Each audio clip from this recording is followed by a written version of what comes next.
Hi. നാളെ ഇതുവരെ അക്ബറിനെ favour ചെയ്തുകൊണ്ട് തന്നെയാണ് ബിഗ് ബോസ് നിന്നിട്ടുള്ളതെന്നാണ് ഞങ്ങളുടെയൊക്കെ സംശയം. എൻ്റെ സംശയം അങ്ങനെ തന്നെയായിരുന്നു. അക്ബറിന് വേണ്ടിയിട്ട് തന്നെയാണ് ബിഗ് ബോസ് ഒരുപാട് കാര്യങ്ങൾ ചെയ്യുന്നതായിട്ട് ഫീൽ ചെയ്തിട്ടുണ്ടായിരുന്നത്. അപ്പം അക്ബറിന് വേണ്ടിയിട്ട് അക്ബറിന് ഒരു കപ്പ് ആണ് എന്ന് ഞാൻ എപ്പോഴും പറയുന്നത് പോലെ ഞാൻ ഇവിടെ റിപ്പീറ്റ് ചെയ്യുന്നു. അക്ബറിന് ഒരു കപ്പ് എന്ന ഒരു ടേം തന്നെയാണ് ബിഗ് ബോസ് തുടരുന്നത്. ഇവർ രണ്ടുപേരെയും പിടിച്ച് ജയിലിലിട്ടൊരു സിനാരിയോ ഉണ്ടായിരുന്നു. അത് കണ്ടിട്ടുണ്ടായിരുന്നു. എല്ലാവരും കൂടെ ഒന്നിച്ച് നോമിനേറ്റ് ചെയ്യുന്നു ജയിലിലേക്ക് വിടാൻ. ജയിൽ ടാസ്ക് ഇല്ലല്ലോ എന്ന് കൺഫ്യൂഷൻ അടിച്ച് നിൽക്കുന്നുണ്ട്. അതിൻ്റെ റീസൺ മറ്റൊന്നുമല്ല, അതിലൊരാൾ പേഷ്യൻ്റായി വയ്യാതെ ഹോസ്പിറ്റലൈസ് ആയ സ്ഥിതിക്ക് അങ്ങനെ ഒരു ടാസ്ക് കൊടുക്കാതിരുന്നത് വളരെ നന്നായിരുന്നു എന്ന് തന്നെയാണ് എൻ്റെ ഒരു അഭിപ്രായം. അത് നല്ലൊരു തീരുമാനം തന്നെയായിരുന്നു. ഏതായാലും അതിനുശേഷം എല്ലാവരോടും നോമിനേറ്റ് ചെയ്തിട്ട് ഇവർ രണ്ടുപേരെയും കൂടെ ജയിലിൽ വിടുന്നു, ആ നെവിനെയും അക്ബറിനെയും. അവർക്ക് അവിടെ ടാസ്ക് കൊടുക്കുന്നില്ല, അവർക്ക് പെട്ടെന്ന് തന്നെ ഒരു മുക്തി, ഇവരെ പെട്ടെന്ന് തന്നെ പുറത്തിറക്കുന്നു. അവർക്ക് തന്നെ അതിശയം, നമ്മളെ കഷ്ടപ്പെടുത്താതെ പുറത്ത് വിട്ടോന്ന്. ഈ സെർഗോ എന്ന് പറയുന്ന ആള് ഇയാളുടെ കൂട്ടുകാരനാണെന്ന് പറയുന്നു. ഞാൻ അയാൾ കേൾക്കാൻ വേണ്ടി ചെയ്യുന്ന ഒരു വീഡിയോ ആണ്. നിങ്ങൾ മനസ്സിലാക്കേണ്ട ഒരു കാര്യം, നിങ്ങളുടെ സുഹൃത്തായിക്കോട്ടെ അല്ലെങ്കിൽ നിങ്ങൾക്ക് ഫേവർ ഉള്ള ഒരാളായിക്കോട്ടെ, അതിനകത്തുള്ള ബാക്കിയുള്ള കണ്ടസ്റ്റന്റിനെ കളിയാക്കാനായിട്ട് ഇങ്ങനെ ഒരു പ്രവൃത്തി ചെയ്യരുത്. നിങ്ങൾ പൊതുസമൂഹത്തിന് കൊടുക്കുന്ന മെസ്സേജ് എന്താണ്? നിങ്ങൾക്ക് അയാൾക്കൊരു കപ്പ് കൊടുക്കണമെങ്കിൽ കൊടുത്തോളൂ. അയാളോട് നന്നായി പ്രവർത്തിക്കാൻ പറഞ്ഞാൽ പോരെ? ഇടയ്ക്കിടയ്ക്ക് അങ്ങോട്ട് വിളിച്ചിട്ട് ഇങ്ങനെ പ്രവർത്തിക്കണം അങ്ങനെ പ്രവർത്തിക്കണം എന്ന് കൃത്യമായി പറഞ്ഞു കൊടുത്താൽ പോരെ?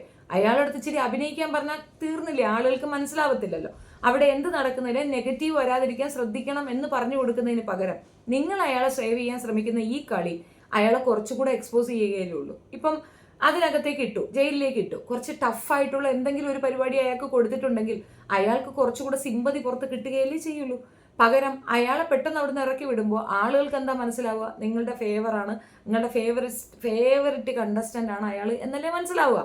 ഇനി രണ്ടാമത്തെ കാര്യം, ഇന്ന് ഈ ഞായറാഴ്ചത്തെ എപ്പിസോഡിൽ മോഹൻലാൽ കൃത്യമായി പുറത്തേക്ക് കാര്യങ്ങൾ പറഞ്ഞു. അതിൽ ഷാനവാസാണ് ഏറ്റവും ആപ്റ്റായി സ്ട്രോങ് ആയി പറഞ്ഞതിൻ്റെ എല്ലാം മൂല കാരണം അക്ബർ ആണ് എന്ന് ഷാനവാസ് സ്ട്രോങ് ആയി പറഞ്ഞത് കൊണ്ട് മാത്രം നിങ്ങൾക്കത് ഏൽക്കേണ്ടി വന്നു.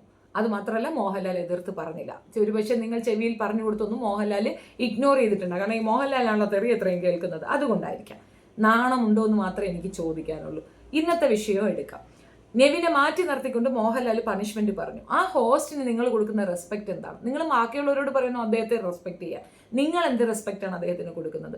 അദ്ദേഹത്തിനെ അപമാനിക്കുന്നതിന് തുല്യമല്ലേ? അവന്റെ കയ്യിൽ നിന്ന് പിച്ച കാശ് വാങ്ങിയിട്ട് വേണോ അക്ബറിന് അവിടെ നിൽക്കാൻ? അത് മാത്രമല്ല, അക്ബർ ഒരു കമന്റും പറഞ്ഞു, ഈ ക്യാഷ് നീ ഇപ്പൊ എനിക്ക് തന്നിട്ട് പുറത്തിറങ്ങിയിട്ട് നീ എൻ്റെ നിന്ന് വാങ്ങിക്കല്ലേ എന്ന്. അപ്പോൾ പുറത്തിറങ്ങുമ്പോൾ അവനിക്കത് തിരിച്ചു കൊടുക്കേണ്ടി വരും. പിന്നെ എന്തിനാടോ അക്ബറിനെ അങ്ങനെ കളിയാക്കിയത്? A to Z അക്ബറിന് ഫേവർ ചെയ്തുകൊണ്ട് തന്നെയാണ് ഇന്നത്തെ എപ്പിസോഡ് നടന്നിട്ടുള്ളത്. അതിൻ്റെ ഒരു കാരണം, ഈ എവിക്ഷൻ പ്രോസസ്സ് എല്ലാ തവണയും നടത്തുന്ന പോലെ ഇത്തവണ നടത്തിയില്ല. ഒരാഴ്ച കൂടിയേ ഉള്ളൂ, അതൊക്കെ അംഗീകരിച്ചു. പക്ഷെ എന്നിരുന്നാൽ പോലും അവർ രണ്ടുപേർക്കും എവിക്ഷൻ കൂടുതൽ കിട്ടും, അവർ രണ്ടുപേരും മാത്രം നോമിനേഷനിൽ വരും എന്നുള്ളത് കൊണ്ടല്ലേ അടുത്ത തവണ ഈ പറയുന്ന നോമിനേഷനിലേക്ക് സാബുമോൻ വരണം. സാബുമോനെ പുറത്താക്കണം, ആദിലെ പുറത്താക്കണം, അല്ലെങ്കിൽ നെവിനെ അക്ബറിന്റെ രണ്ടുപേരിൽ ഒരാളെ നിങ്ങൾക്ക് പുറത്താക്കേണ്ടി വരും. രണ്ടുപേരെ നിങ്ങൾ പുറത്താക്കാൻ ഉദ്ദേശിക്കുന്നില്ല. ഒന്നുകിൽ നെവിൻ അല്ലെങ്കിൽ അക്ബർ, രണ്ടിൽ ഒരാളായിരിക്കും. മേ ബി ഫൈനൽ 5-ൽ ഫൈനൽ 2-ലേക്ക് നെവിനും അക്ബറുമായിരിക്കും വരിക.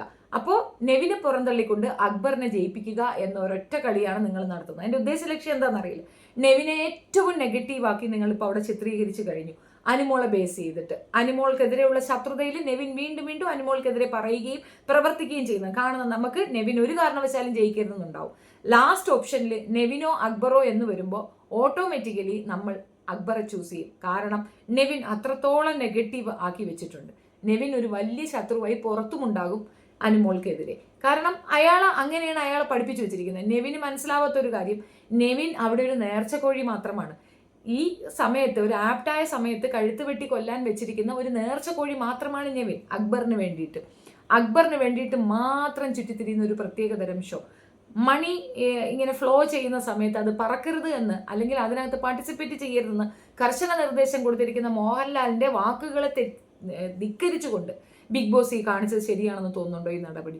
ഇതിൽ കൂടെ സമൂഹത്തിൽ പൊതുസമൂഹത്തെ മാത്രമല്ല മോഹൻലാലിനെ പോലും അവമതിച്ചുകൊണ്ടുള്ള ഒരു തീരുമാനമാണ് ബിഗ് ബോസ് എടുത്തതെന്ന് ഞാൻ പറയും. ഇങ്ങനെ ഓരോ വിഷയങ്ങൾ നമുക്ക് എടുത്ത് പറയാൻ പറ്റും, ഒത്തിരി കാര്യങ്ങളുണ്ട്. അവർക്ക് ടാസ്ക് കൊടുക്കാതെ അവരെ ജയിലിൽ നിന്ന് പെട്ടെന്ന് തന്നെ റിമൂവ് ചെയ്തത്, അവർക്ക് വേണ്ടിയിട്ടുള്ള ഒരു നിലപാട് ഉറച്ചു നിൽക്കുന്നത് ഒക്കെ നല്ല രസമുണ്ട്. കഴിഞ്ഞ തവണ ഏറ്റവും മോശമായ രീതിയിൽ ക്യാപ്റ്റൻസി നടത്തുക മാത്രമല്ല ബീം ബാഗിൽ മലന്ന് കിടന്നുകൊണ്ട് ബാക്കിയുള്ളവരുടെ കുറ്റങ്ങളും കുറവുകളും പറയുകയും അവരെ തമ്മിൽ തല്ലിപ്പിക്കുകയും ഈ ഒരു സാത്താൻ്റെ ഇത് കൊണ്ട് നിന്ന, അതായത് മറ്റേ ആട്ടിൻതോലണിഞ്ഞ ചെന്നായ എന്ന് ഷാനവാസ് പറഞ്ഞതുപോലെ ആ ലെവലിലുള്ള ഒരു വ്യക്തി തന്നെയാണ് അക്ബർ. അത് തിരിച്ചറിഞ്ഞത് ഷാനവാസ് മാത്രമാണെന്നാണ് സാരം. ഇനി ഷാനവാസും അനുമോളും പുറത്തായാലും ഞങ്ങളുടെയൊക്കെ മനസ്സിൽ അവർ സീസൺ 7 വിന്നേഴ്സ് തന്നെയാണ്. അനീഷോ ഷാനവാസോ അനുമോളോ ഇവർ 3 പേരിൽ ഒരാൾ തന്നെയാണ് ഞങ്ങളുടെ മനസ്സിലെ വിന്നർ. എൻ്റെ മനസ്സിലെ വിന്നർ അവർ തന്നെയാണ്. തീർച്ചയായിട്ടും അവർക്ക് തന്നെ ഇത് കിട്ടണമെന്നുള്ളതാണ് എൻ്റെ ആഗ്രഹം. നിങ്ങളുടെയൊക്കെ ആഗ്രഹം എന്താണെന്നുള്ളത് കമൻറ്റിൽ രേഖപ്പെടുത്തുക. വീഡിയോ ഇഷ്ടപ്പെടുകയാണെങ്കിൽ like, share and subscribe my channel. Thank you so much.